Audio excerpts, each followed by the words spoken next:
On May 16, 1921, Alexandria's criminal court sentenced the Raya and Sakina gang to death for abducting and murdering women and stealing jewelry. Raya Ali Hammam, her sister Sakina, husbands Hazabala Saeed and Mohammed Abdulayal, and associates Arabi Hassan and Abdul Razak Youssef. Newspapers then reported 17 victims, some said 19, reflecting how many bodies were ultimately found. The trail began in November 1920.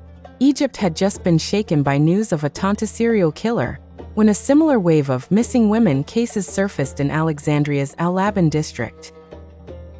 The public prosecutor dispatched experienced investigators, who focused on rooms rented under Sakina's name. What followed exposed one of the ugliest crime sprees in modern Egyptian history. According to later confessions, Raya and Sakina had moved to Alexandria around 1913 during hard economic times after World War I.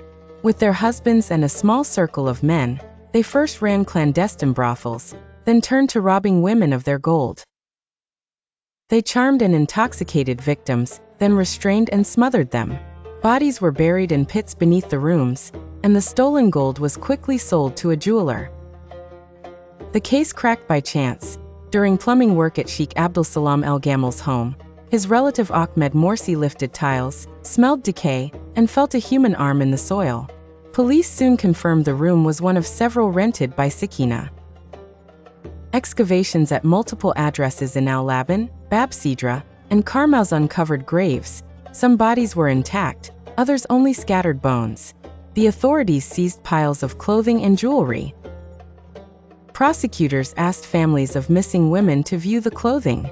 Several relatives identified garments of wives, mothers, and daughters, among them Fatma, Nabawiya, and Qadra.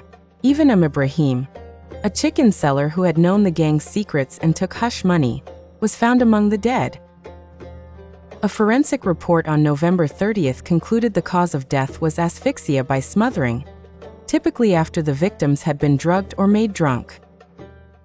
Investigations continued into December 1920. Sakina admitted that a man named Salama had helped in one killing. He denied it, but records and witness testimony tied the group together.